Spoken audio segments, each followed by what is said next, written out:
Todo e cada lugar tem uma história cheia de acontecimentos que marcaram a vida de muita gente. Tem tragédias, conquistas, histórias curiosas e momentos que acabaram ficando na memória daquele lugar. E é justamente sobre alguns desses momentos que essa série vai falar. Nesse vídeo, a gente vai voltar no tempo para conhecer 5 dias em que o Ceará parou. 5 acontecimentos reais que aconteceram em diferentes momentos da nossa história e que, de alguma forma, marcaram o estado. E esse também é o primeiro vídeo aqui do canal.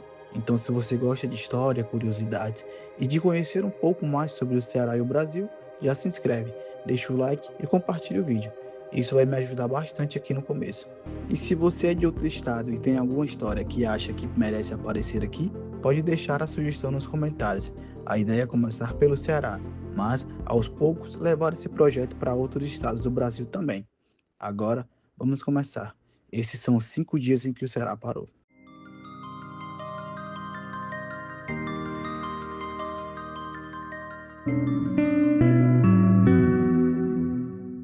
No Ceará, as rodovias fazem parte da rotina de milhares de pessoas que viajam todos os dias entre a capital e o interior. E foi durante uma dessas viagens, em uma manhã de domingo, que uma tragédia aconteceu na BR-020, próximo à cidade de Canindé. Segundo o depoimento do motorista da Polícia Rodoviária Federal, uma motocicleta seguia à frente do ônibus em que ele conduzia, e em determinado momento, o motociclista teria freado bruscamente. O motorista relatou que até tentou desviar para evitar a colisão, mas acabou perdendo o controle do veículo. O ônibus saiu da pista e tomou as margens da rodovia. Era 18 de maio de 2014. O acidente aconteceu por volta das 8 horas da manhã, no quilômetro 303 da BR-020, na localidade de Jubaia, em Canindé. Em poucos minutos, o local se transformou em uma grande operação de emergência. Moradores que estavam nas proximidades correram para ajudar, enquanto as equipes de socorro eram chamadas. O ônibus havia ficado completamente tombado, e muitas pessoas estavam feridas dentro e ao redor do veículo. A situação era grave. A maioria dos feridos apresentava lesões sérias, incluindo fraturas e traumas provocados pelo impacto. As equipes precisaram trabalhar rapidamente para retirar os passageiros e separar aqueles que precisavam de atendimento mais urgente. De acordo com os registros da época, 18 pessoas morreram e 23 ficaram feridas. O atendimento não ficou restrito às equipes que estavam em terra. O resgate contou com ambulâncias do SAMU e veículos das prefeituras de Canindé, Boa Viagem e Madalena, além de aeronaves da Coordenadoria Integrada de Operações Aéreas, mais conhecida como CIOPAER. Parte dos feridos foi levada para o hospital de Canindé. Os casos mais graves precisavam ser transferidos para Fortaleza, para o Instituto Dr. José Frota, o IJF. 11 passageiros chegaram ao hospital em estado grave, alguns com fraturas expostas e outros com traumas que exigiam atendimento especializado. No dia seguinte, ainda havia vítimas internadas. No JF, foram realizadas cirurgias e houve casos que exigiam procedimentos de alta complexidade. 3 pacientes chegaram ao hospital de helicóptero, enquanto os demais foram transportados em ambulâncias. Enquanto os sobreviventes recebiam atendimento, as famílias começavam outra corrida: descobrir quem estavam entre as vítimas e conseguir informações sobre os parentes que haviam viajado naquele ônibus.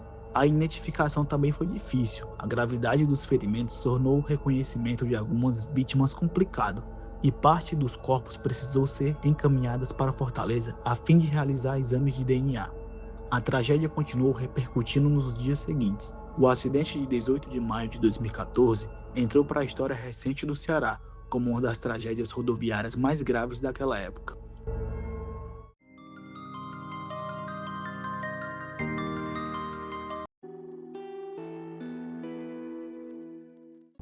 1994, durante obras de saneamento no bairro Jacarecanga, foram encontradas ossadas em uma vala comum, associada aos sepultamentos realizados durante a epidemia.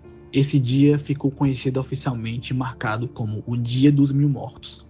Em apenas um dia, Fortaleza precisou lidar com mais de 1.000 corpos destinados ao sepultamento, em meio a uma crise provocada pela combinação da seca, fome, varíola e a falta de infraestrutura.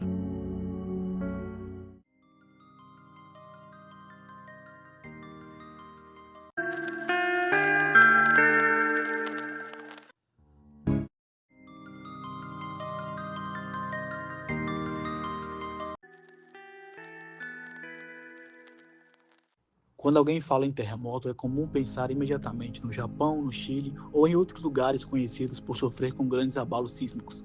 Mas na noite de 20 de novembro de 1980, um terremoto de grandes proporções aconteceu em um lugar onde muita gente jamais imaginaria, o estado do Ceará.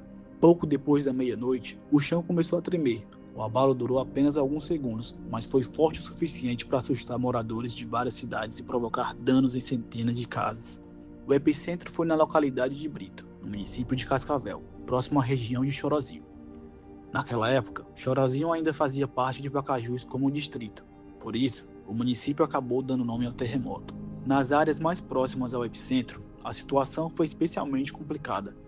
Casas sofreram rachaduras, paredes e telhados foram danificados e algumas construções não resistiram à força do tremor. Cascavel, Chorozinho e Pacajus estavam entre as localidades mais afetadas. Levantamentos posteriores registraram 488 residências danificadas, além de incêndios provocados pelo abalo. Em Chorozinho, moradores chegaram a sair de suas casas durante o tremor. Algumas pessoas tiveram dificuldade até para abrir as portas e precisaram encontrar outra forma de deixar suas residências. E o fenômeno não ficou restrito à região próxima ao epicentro. Em Fortaleza, por exemplo, muitas pessoas também sentiram o chão e os prédios tremerem. Moradores assustados saíram de apartamentos e foram para as ruas sem saber exatamente o que estava acontecendo. Para grande parte da população, aquela era uma experiência completamente inesperada e nova. O tremor foi sentido em uma área enorme. Os registros indicam que seus efeitos chegaram a aproximadamente 600 quilômetros do epicentro, alcançando inclusive Teresina, no Piauí. Depois do primeiro grande abalo, o medo continuou.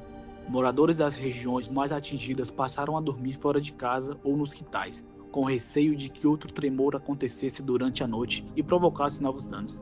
E havia motivos para essa preocupação. A região continuou registrando atividades sísmicas depois do terremoto de novembro. Esse terremoto chamou a atenção de pesquisadores de todo o país. O Ceará já apresentava histórico de atividade sísmica, mas um evento daquela magnitude naquela região ajudou a despertar ainda mais o interesse sobre os tremores que aconteciam no estado. Décadas depois, o terremoto de 20 de novembro de 1980 continua sendo lembrado como um dos maiores eventos sísmicos já registrados no Ceará e no Nordeste do Brasil. Naquela noite, Cascavel, Chorozinho, Pacajus e Fortaleza sentiram o mesmo abalo. E talvez o mais surpreendente seja justamente isso. Enquanto o imaginário popular associa os grandes terremotos aos países como o Japão, foi no interior do Ceará que, em 1980, a terra tremeu com força suficiente para mudar a rotina de milhares de pessoas.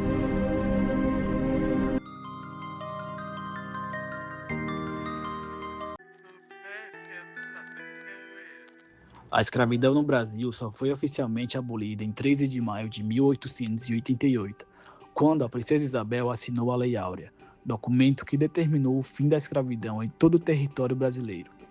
Mas, 4 anos antes disso, uma província já havia tomado essa decisão por conta própria, o Ceará. Era 25 de março de 1884. Naquele dia, a então província do Ceará declarou oficialmente extinta a escravidão em seu território, tornando-se a primeira província brasileira a fazer isso. Mas essa decisão não surgiu de uma hora para outra. Para entender como o Ceará chegou até aquele momento, é preciso olhar principalmente para a cidade de Redenção. Naquela época, a cidade ainda se chamava Acarapé ou Acarape, e em 1º de janeiro de 1883, o município libertou seus escravizados. Registros históricos apontam que 116 pessoas foram emancipadas naquele momento, fazendo de Acarapé o primeiro município brasileiro a abolir a escravidão. Depois daquele acontecimento, a cidade passou a se chamar Redenção, em referência à libertação dos escravizados.